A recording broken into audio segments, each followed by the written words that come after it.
Her Excellency Silvina is the President of the Commonwealth of Dominica and the First Lady of the Prime Minister ahead of government with a career in public service and business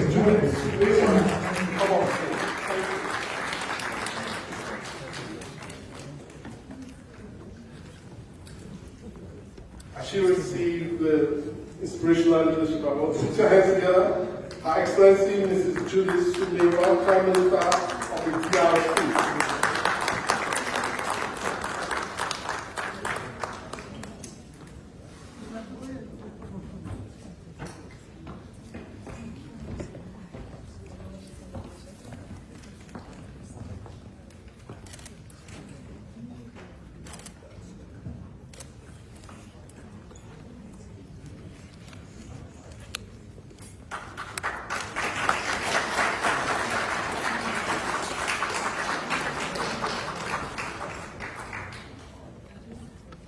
Thank you so much. May I invite His Excellency, the Governor of Anambra State of Nigeria, Professor Chukwuma Charles Soludo, to come and receive the Public Service Excellence Award and Honorable of the Year.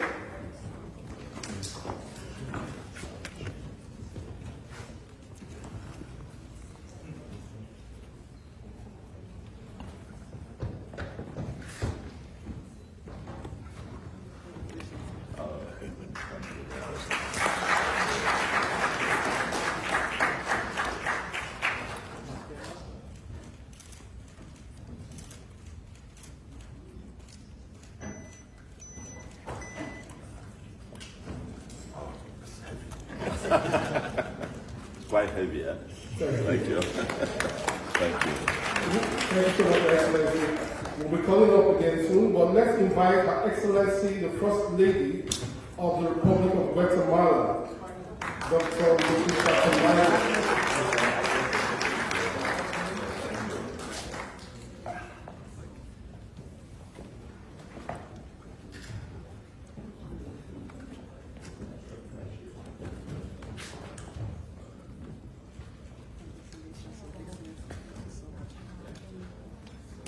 So we're taking this session especially to allow those who need to leave, and then we'll continue with the rest of the program. Next on the list is Her Excellency who just came in, the First Lady of the Republic of Sierra Leone, and the President of the Association of African First Ladies, Her Excellency Dr. Fatima Madapio. Can you put your hands together for her?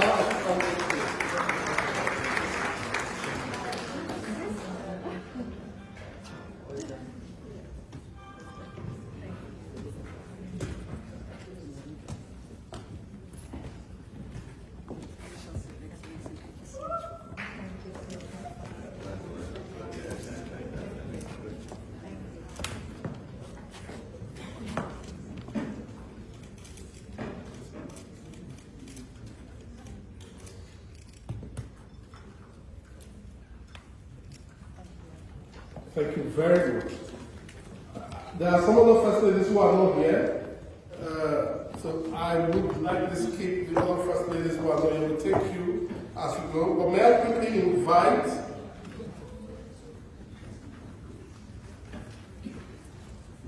invite General Geraldine, the Minister of Defense of Liberia. General Geraldine Jene, Minister of Defense, first female Minister of Defense of the Republic of Liberia. Okay,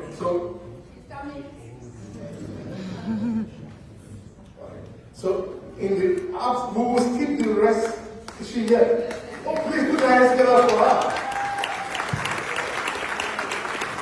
She's a general. Be careful. Make sure you clap. You'll be in trouble.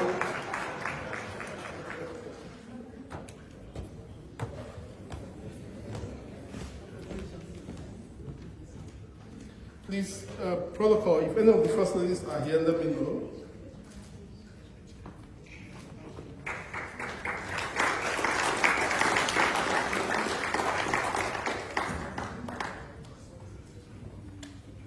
Okay, so none of you will be having a group photograph soon. May I invite Dr. Monica Mazanza, Minister for Science and Technology Uganda. I know she's here. I think she went out. Okay, she stepped out. Yeah, she stepped out. Okay, so if we skip you, we'll take it at the second session. May I invite Mr. Samuel Dosu, founding chair Petroleum and chair of the African Business Roundtable, for his award, represented by the country chair of ABRO, African Business Roundtable Côte d'Ivoire, and Mr. Samuel Dosu. Please put your hands together.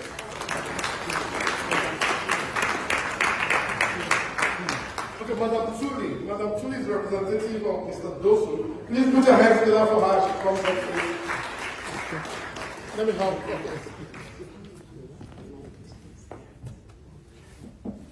Thank you.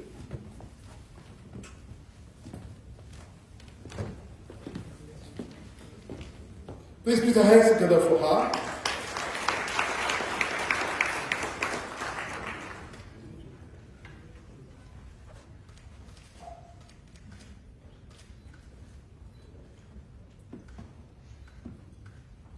May I invite Mr. Fodi Kone. So you have the opportunity for remarks after now. We want our head of state to leave us because the government meeting. So forgive us.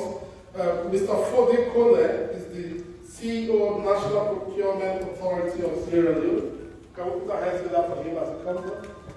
Mr. Kone. Thank you.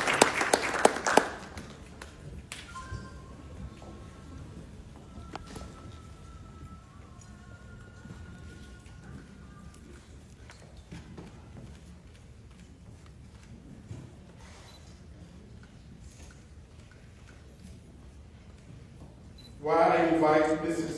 Paul Asomo Koki, Director General Cameroon Civil Aviation Authority. Mrs. Pauli Asomo Koki, please, can you, please put your hands together for her as she comes up. Thank you so much.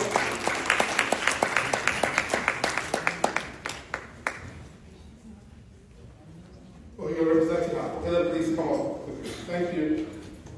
While I invite Mr. Frederick Ozigus, Société Minerale de Guinée. Please come up stage quickly.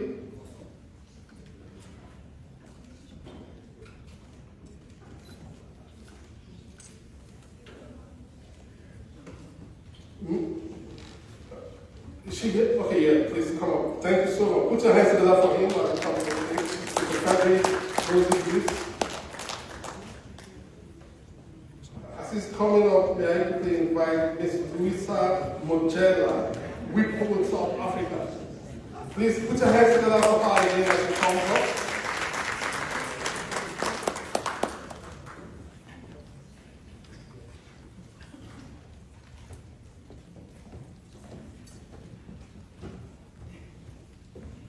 And lastly, please put your hands together for Whipple South Africa, Ms. Luisa Mojela. Thank you.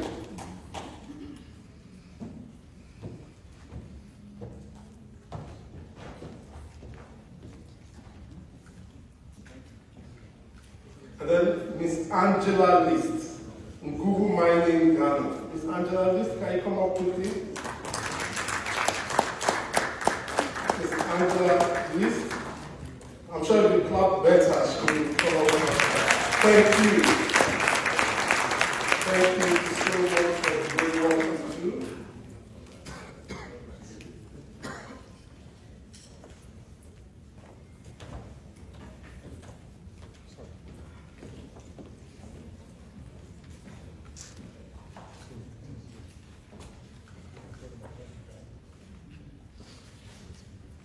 Thank you so much.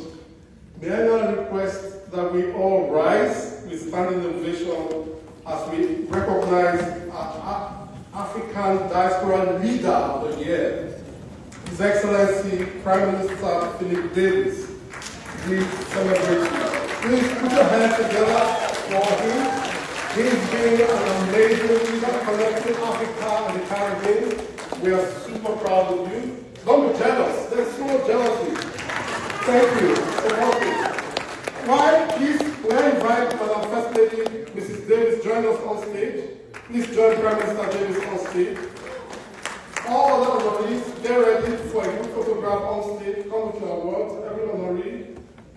closer to the stage.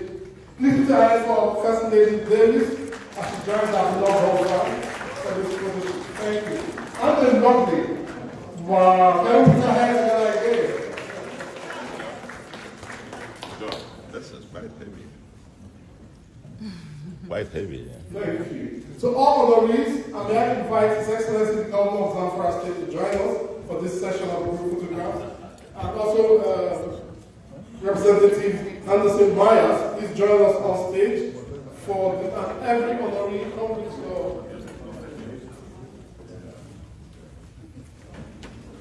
Excellent. How are you?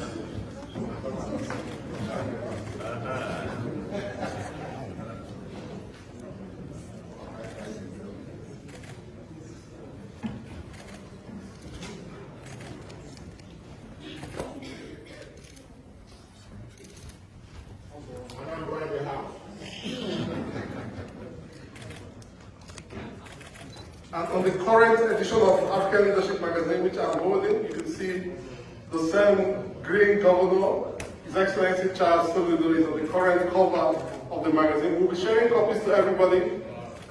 If you can, just hold the copy for the group photograph before you take it. Please, pass it. If you can, those who can, not everybody, those who can.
So please, very quickly, we can take our seat now. We can all take our seat, thank you. But before you leave, we've got a few recognitions from the state of South Carolina, just a few. And our appeal that as you take your seats, don't be in a hurry to leave. Just give us 2 more minutes and we'll be done with the recognition sessions. Thank you so much, Prime Minister Davis, for your leadership, and all our distinguished leaders. Thank you, Your Excellency, Mr. Soludo. Thank you so much, First Lady. Prime Minister, thank you so much. May I invite Representative Anderson Myers to commence her special presentation.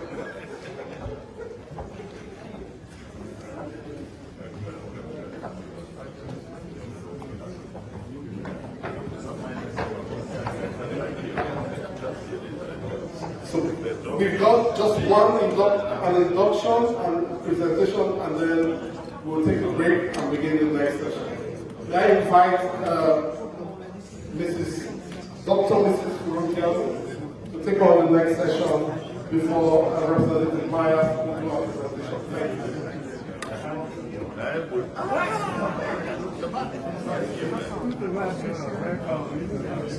Thank you. Okay, we're continuing on the program. Please can we have our seats, please? This is the Global Power Women Network induction, and we have inductees here seated. And we're going to call the names of the inductees of the Global Power Women Network. And please, if you hear your name, please come out and stand here, and we'll carry out the induction in the next 2 minutes. And we'll call on the chair of the Global Power Women Network, Honorable Rita Jo Lewis. Honorable Rita Jo Lewis. Can we put our hands together, please?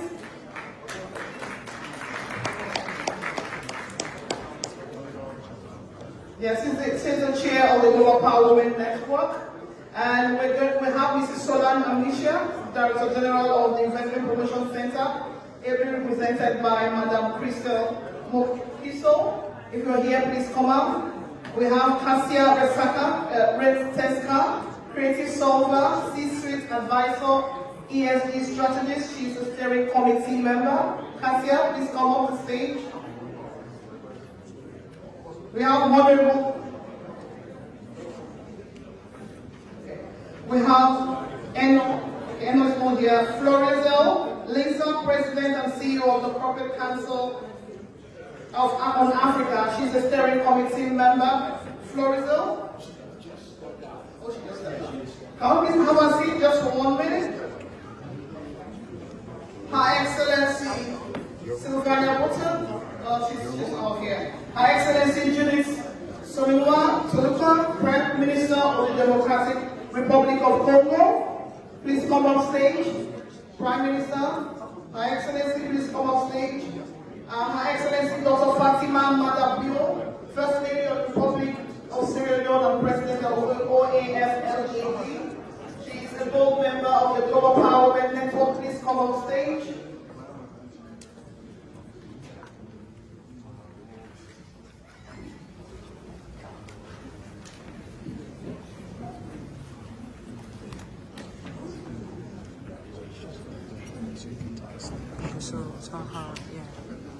Okay, can we have Her Excellency Dr. Lucrecia Fernando, First Lady of the Republic of Guatemala. She's a gold member as well. Can we put our hands together, please? Her Excellency Mrs. Anne-Marie Davis, spouse of the Prime Minister of the Commonwealth of the Bahamas, is also a gold member of the network. Please come on stage, ma'am. Yes, a gold member. Please come off stage.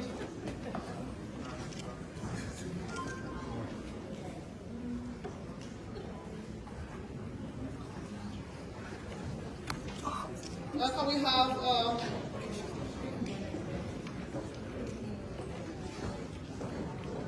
Camila? Camila is here, Achuta, CEO of Mastertech Mexico. Camila, if you're here, please come off stage. Thank you. She's a bronze member. Jennifer Lisa, Senior Technology Leader, Grammarly. She's also a bronze member. Please come off stage. Jennifer, if you're here. Gabriela Celas Cabrera, Google Mexico. If you're here, please come up stage. Gabriela. General Geraldine Janet George, she's the Minister of Defense, Liberia. She's also a bronze member. Please come up stage, General. Mrs. Paul Asoma Koki, DG of the Cameroon Civil Aviation. Yeah, thank you. Mrs. Paul Koki, DG Cameroon Civil Aviation. She's also a bronze member. Please come up stage. Ms. Nusa Rogella, the founder of Impulse South Africa. She's a bronze member. Please come up stage. And lastly but not the least, Angela Lee, CEO Nguvu Mining Ghana. She's also a bronze member. Please come up stage.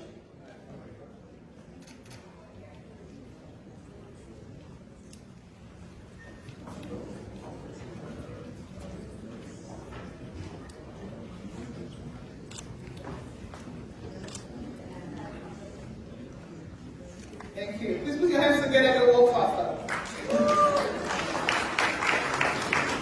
Cassia here? Cassia? Okay, so we're going to go into the pledge. The chair of the network, the Global Power Women Network, Honorable Rita Jo is going to read out the pledge, and then we're going to raise our hands and then take the pledge, and the certificates will be handed over to you. Over to you, Honorable. Thank you so much. Women of power and purpose, as you step into the Global Power Women Network, raise your voice and declare with me. I pledge to rise as guardian of justice, equality, and truth. I will honor the brilliance of women across every nation. to lead, to dream, and to thrive. I vow to use my power, not for myself alone, but to lift others higher, open doors wider, and break barriers forever. They supposed to read that. Okay, let's start. I pledge to rise as guardian of justice, equity, and truth. Raise your right hand. Yes. All right. I will honor the greatest women across every nation. I pledge to tell stories that must be heard, to fight for reforms that must be made, and to shape systems that must be changed. Together with my fellow leaders, I will build bridges across borders, ignite innovation without limits, and create legacies that will outlive us all. We are here to be included. We're here to redefine leadership itself. We're not just leaders. Repeat after me. We are global power women, and our time is now. Let's give them a great round of applause.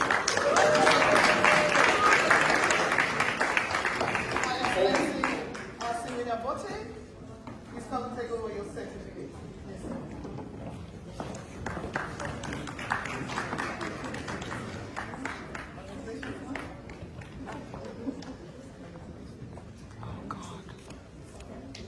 My gosh.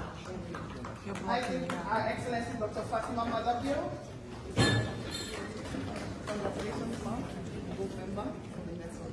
Congratulations. Her Excellency Dr. Lucretia Fernando, the Custodian of the Republic of Guatemala. Thank you so much. Congratulations. Her Excellency Mrs. Anne-Marie Davis, the spouse of the Prime Minister of the Commonwealth of Bahamas. Congratulations, ma'am. You're a good one.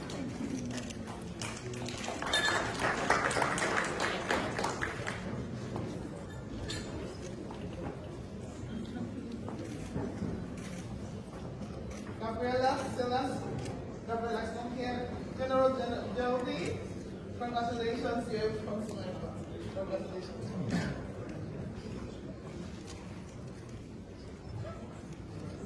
Mrs. Paul Kofi, Mrs. Louisa Mojela, congratulations, you are a consular. Angela Least, congratulations. Thank you so much.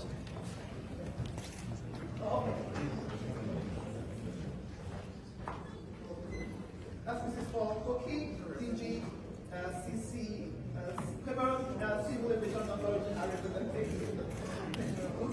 Congratulations.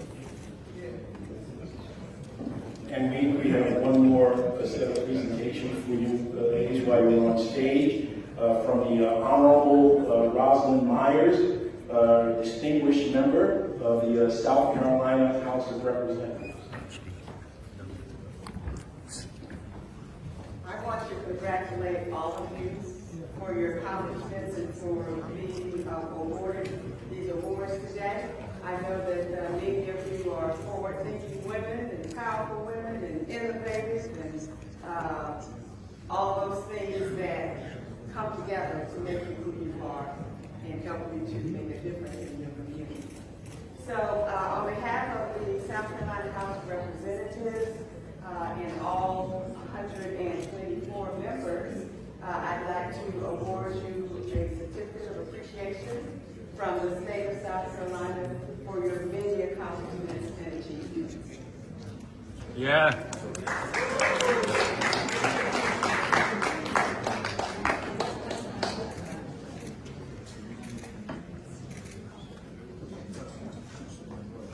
One quick one. This is Anna Marie Davis. We'll use the bathroom. I'll be right back. I know he takes this thing.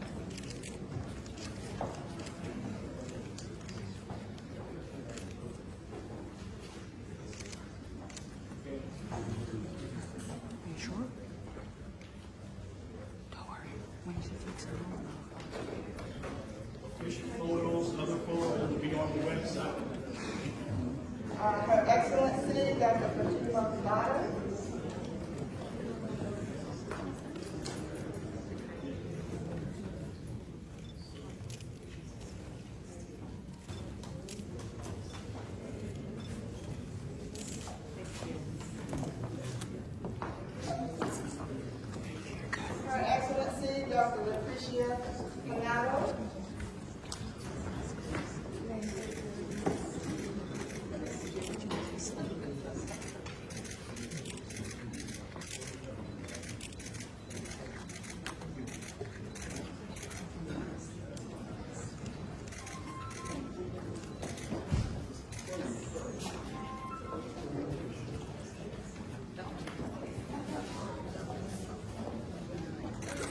The final act is all of these women are featured in this magazine, I've been told. The Amazon's Watch for the Women. So they'll present the photo up quickly before they take their seats. Please put your hands together for the Women's magazine. Please put your hands together to support them. They are all featured in this edition for the women. Thank you so much. Thank you so much. So, photos, are we good?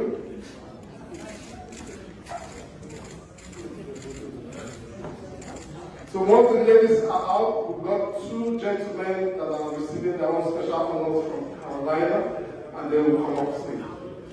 Thank you so much. Congratulations. Put your hands together for our distinguished ladies as we take their seats. Thank you so much, Excellency. The event does not end. We continue. This issue of women's health as we set the stage for a little bit more in-depth questioning, but just the areas in which you have covered, the journey that this has taken you through, and your experience in Sierra Leone. Excellent. Thank you, Doctor. Good evening, ladies and gentlemen. First of all, the issue on uterine health is a very important one that also is a stigmatized subject within the African continent. A lot of women don't talk about these issues. And when we are talking about uterine health, there is no important organ in a woman's body compared to that, because that is where you give life. But it is one of the issues that are neglected globally.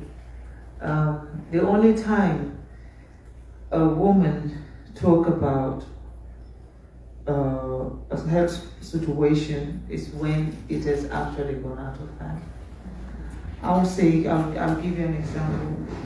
This is just a funny example about myself. I knew I had fibroids in the last 5 years. But every time I go to the doctor, they check, they said, oh no, they are so small, we can't do anything about it. For people who are medical people, I mean, I'm not a medical person, but that's what my doctor has been saying to me. But there is a time in the month, whenever I'm about to see my menstruation, you will see it in my body. Sometimes I'll be size 12, and then in 24 hours, I'll be size 16. So, you know, as recent as 3 weeks ago, I went to a function in the United Kingdom. When I was leaving my house, I was size 12. A few hours into the program, everyone was saying that the First Lady is pregnant. I'm telling you, and it became a national news. Oh my God, the president has scored gold. The president is oh man, you know, the president forget to deliver in this STG what he had delivered in that one. And everyone was calling me, including my elder daughter. Mom, I'm like, yeah. I thought she was going to say, how are you? Are you? Mom, are you pregnant? I said, why? Oh, because there's this debate all over the place. Everyone is saying that you are pregnant. I said, ask them if I'm a married woman. I mean, I had to bring this up because, you know, when you are talking about something as sensitive as this, you want to start with yourself. I go through these issues at least 6-7 days in every month. I have to struggle where my menstruation is so heavy, I feel dizzy. I feel faint all the time. But nobody's talking about that. People only want to talk about the shape of your body. And they start to really, you know, say things about you that actually gives other women the opportunity to stay silent. And we have to talk about this. This is very important. A whole lot, at least 80% of African women have fibroids. And they're dying. And they're dying in silence because they don't want people to know that they have fibroids. So for me, I felt like, you know what? I have been given the opportunity to speak up for the voiceless, and I'm using my voice to actually start with this. Because I'm campaigning on menstruation. I'm giving women voice to talk about menstruation, because menstruation is not a crime. You know, this is something that is part of our biological clock. But you don't want to, even your husband don't want you to talk about menstruation. And when you start seeing your menstruation, you know, people think, okay, if I'm seeing my menstruation, I'm not allowed to sleep next to my husband. Well, if I am not seeing my menstruation, my husband is also not allowed to sleep next to me. So it's one of the two. It's either when I am on my menstruation, we are together, you support me, and when I'm not on my menstruation, I will support you in your own way. You know? So it's the same thing with the uterine health. There is no point of us being ashamed. This is our body, it's part of our organs. When men had prostate cancer, they talk about it.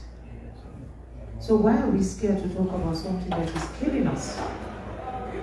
I think it is now time for the world to invest, and for the world, we have 5 more years for the world to come and give a report on health issues when it comes to women. And one of our biggest challenges at the moment as women, especially women of color, is the fact that we do not talk about the issue of our uterus, and we have a huge problem when it comes to uterus health issues. Thank you, Excellency.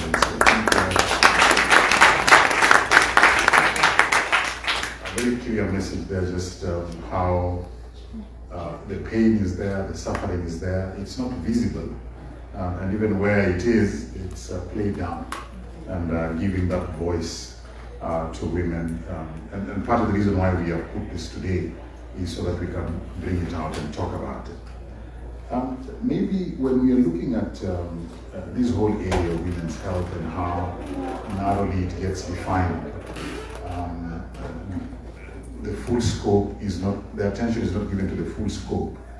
How do you see, as you've spoken very eloquently about the silence that is there, how do you see us going about ensuring the attention that it requires is given? How do we redefine to the public, including women, because some women also don't encourage talking about this area, so that women's health is seen as this whole continuum, and not only during those 5-6 days of the month, that there is a whole cycle, and each cycle has its role to play. How do we redefine that, and how do we help the public to appreciate this continuum? Again, like I said, when we're talking about health issues, we concentrate on blood pressure, we concentrate on diabetes.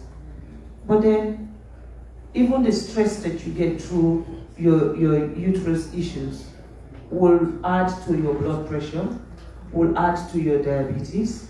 I mean, for me, my own effect is really serious bleeding. For other women, it is the pain. They are not able to do absolutely anything.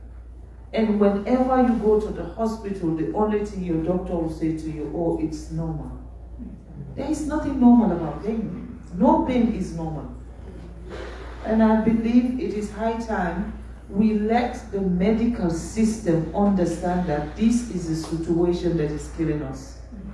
And it's not just one woman. So you are not doing one woman a favor. We're talking about 80% of women, above the age of 45 going up. Every woman who goes through that age circle find themselves in a situation like this. So are you saying that the only time a woman is valuable is when they are teenager up to 45? And after 45, they now become what, waste product? We need to talk about this, and we need to bring the attention of the right people when we talk about universal health coverage. This should be one of the priorities of universal health coverage.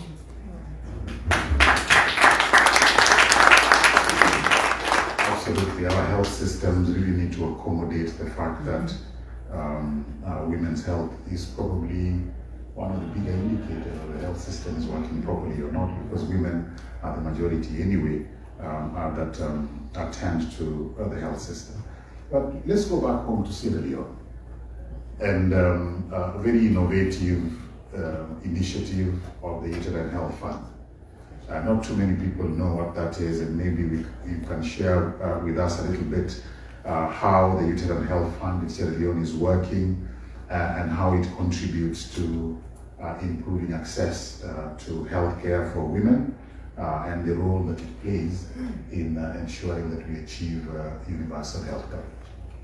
So, a dear sister, Fatu Wuri, who basically is the champion for this, it's her product, her idea. When I was going through what I was going through, because I've gone to the doctor said to me, the fibroids that you have are so small in your womb, you cannot do anything about it. And when your doctor, who is supposed to advise you, says something like that, then you start to look at it like maybe it is not serious, because if it's that serious, the doctor should do something about it. So I had the opportunity to come to Oxford, Harvard to lecture. So during this period, my sister Fatu, who was also actually doing this as part of her own project in Harvard, you know, we had a conversation. And it was at that point that she actually educated me on this issue. I knew people talk about fibroids. I know a whole lot of women, friends, family members who talk about fibroids. But when Fatu sat with me and actually explained the effect of fibroids on women, when Fatu educates me about, you know, what we are losing as women just because of this fibroids that we're dealing with, then I got interested. And I asked her, what is it that I can do?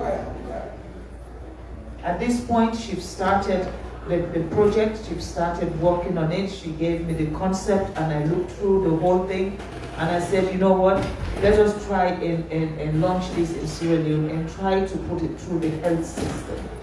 And that's what we have done. We have actually launched it.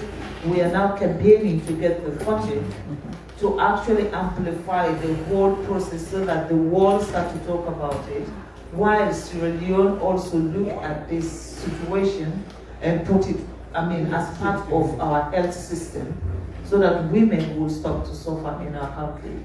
We are at the initial stage. We've done the launching. We've done the first part of it, which is the launching. We're now at the campaign. So the idea was we are going to launch it in Sierra Leone. We get the involvement of the government of Sierra Leone so that they understand this situation. While they are dealing with that or grasping with that situation, we will come to the United Nations, and then we start to present it at the United Nations.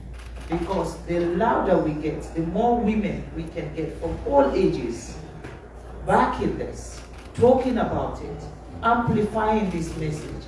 I believe, you know, the world will look at this and see that, you know, the women are now very smart to look at one of the most important organs of our body, which is our uterus. So the concept of coming to the United Nations is to get as many voices as possible so that men and women will amplify this for us.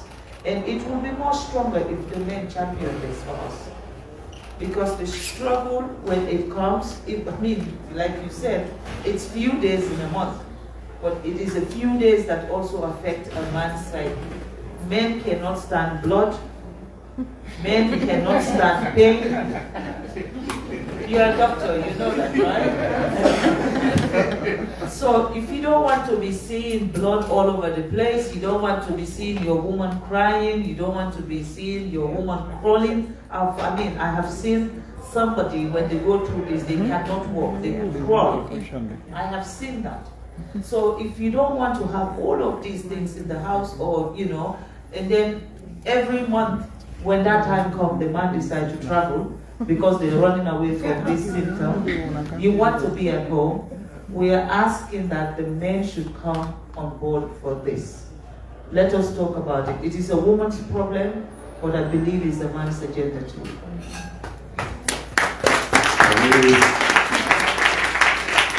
A very clear challenge there, especially to the men. Don't smile.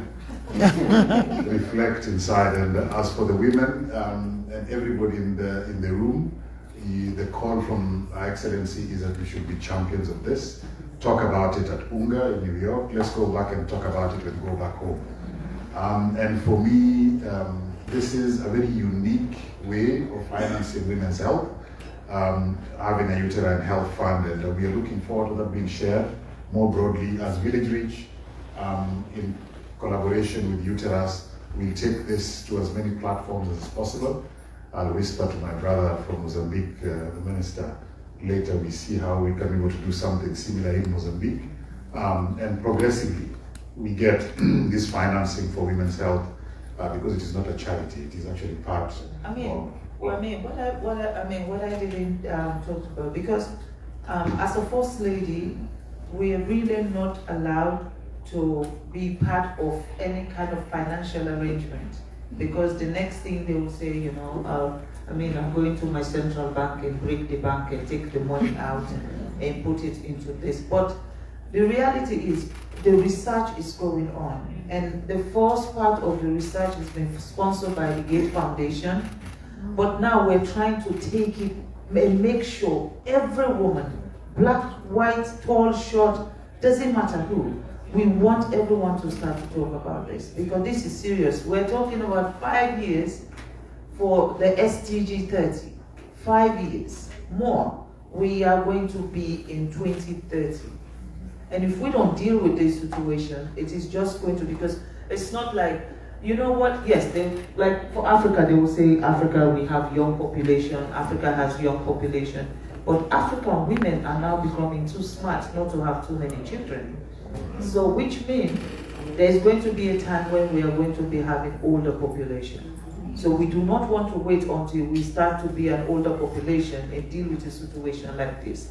Let us deal with it now so that the generation that are behind us, they don't have to face this problem. We are already in it.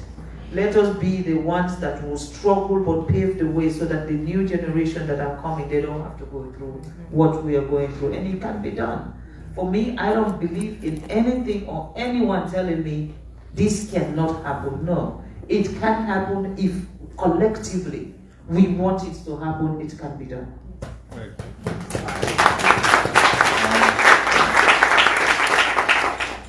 It can and will be done. So as we clap, we should also be reflecting on what we're going to do individually to make sure that that vision is actually realized. So, Your Excellency, as we wrap up, it will be very useful for us, for you to share what your vision is when it comes to girls and women, especially we are talking about 2030. And 2030 looks like it is a long time away, but it's really just a few years out. So how do you see that in terms of visioning? What we should be doing, whether it is governments, it is organizations, it is individuals. How do you see this, especially on the continent of Africa, being addressed at the local level? First, we have a lot of good people around the world, and I believe, there are good people who also want to save the world. But the issue here, which I believe, it is my opinion also, and please forgive me if this is not your opinion, but it is my opinion. People see fibroids as an African sickness. People see fibroids as a black woman's sickness or a black woman's problem. Because majority of the people who actually go through this is, African American or an African descent or an African person. Yes, but it's changing. We are now having white women having the same symptoms.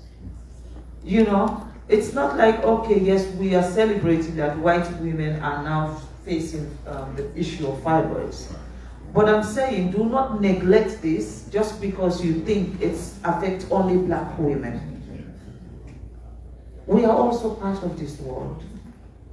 We are not just people from a continent that depends on that continent, but we are also people that are part of the global family. This is a global village. And if you are talking about 80% of the African population, the women population, going through this, I think the world should hear us. And the world should come to our aid. And I'm hoping and praying that, like the Gate Foundation have seen this as something that needs to be researched so that they will push it further. We are hoping that everyone in this room will do the same. Don't wait until it is in your doorstep before you act. You can do something now and then prevent it from even coming to your doorstep. And I believe funding should be allocated to something like this.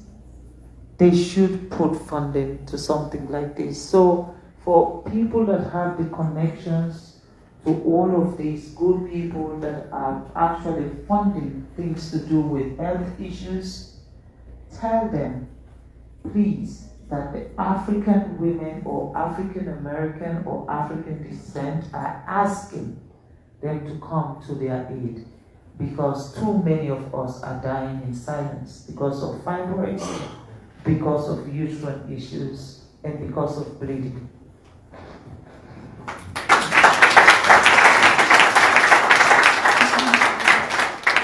Thank you very much, Your Excellency, for those insights and unfinished business that we have before 2030, which is just a few years. Thank you for the insights on how we can be able to ensure equity, and it starts with you, the individual, before it goes on to your organization and your country. Thank you for those insights on how we can redefine women's health and make sure that it is not only talked about more, but also it is funded at adequate levels. If I can say something, the minister, when the minister from Mozambique here, when he went on that stage, he said, I might not be able to speak in English. But when his brain said, no, you're going to be speaking here in English, he spoke in English. And not just English, but a proper English. So I'm saying to the minister, you are always in a room where your colleagues will be. If every African minister have a budget line for women's uterine health, and since you are here as the first minister to stand with us globally and say, I want to be with you people, let this be a challenge for you to call on all other ministers and present this to them. Some of them understand the problem, some of them don't have a clue. And when somebody don't know, you don't blame them. We have to make every Minister of Health understand the importance of this issue. And we are counting on you to be the ambassador that will take this to the doorstep of all our ministers. If you have connection with your Minister of Health back home, please, let this be your subject with them. Let we collectively try to educate these ministers. Because sometimes most of the ministers of health in Africa, they are more focusing on sicknesses that gives them donor funding, not ones that actually cure their population. We are now saying to you, 80% of your population have this problem. So this should be your priority, not the donor funding for sickness that only 20 people have.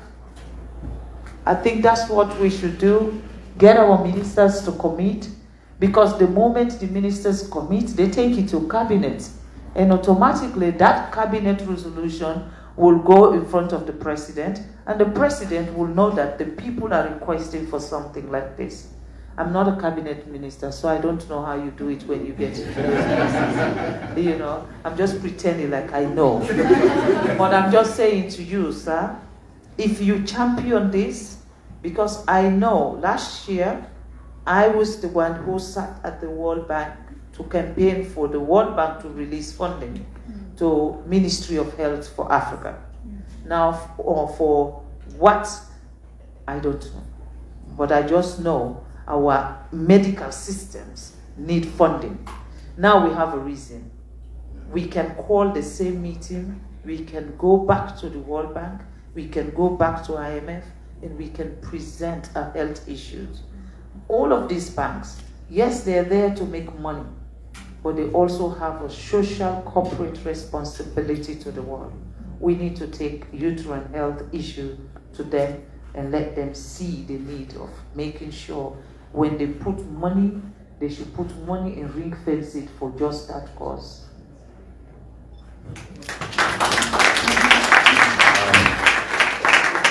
Your Excellency, you have given a task to His Excellency. In Mozambique, the first campaign this year for fiber.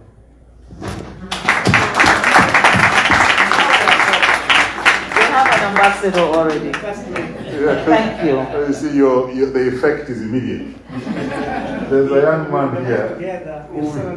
We will come. Yeah. We will come. There's a young man here. He's the Director General of the East Central and Southern Africa Health Community. He has had, so his next meeting of ministers, there will be a uterine health agenda item. Absolutely. Yes, so that too can be able to ensure that we get, yeah. Excellent. Thank you so much, and we will not tire to call you again. When you see messages from Village Rich and Uterus, please just say yes, whatever it will be. My next stop will be in Mozambique. Thank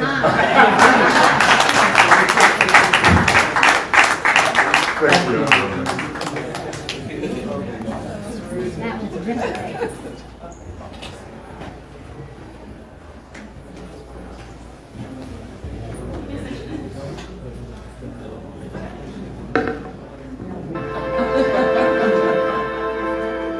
We were struck by the floods, the 2000 floods, which were reported globally.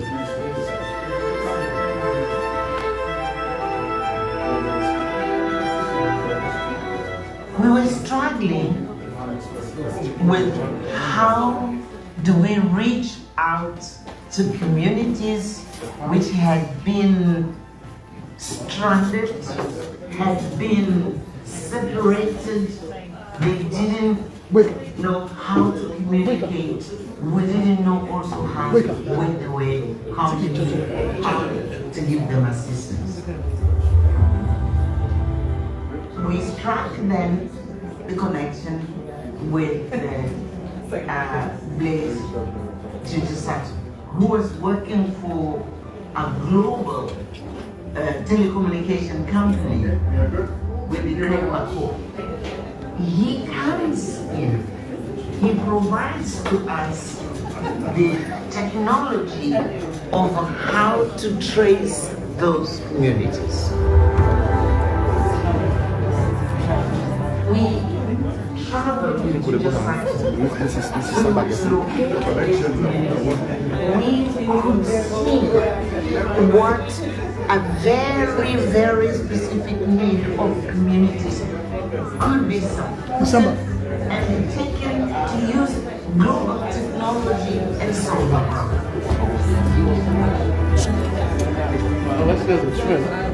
That's when we decided to consolidate and establish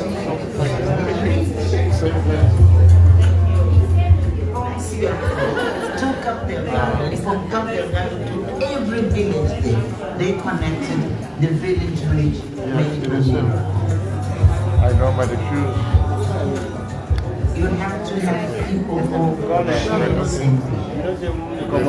They build the connections, the hearts and the minds through the connections, and we can solve.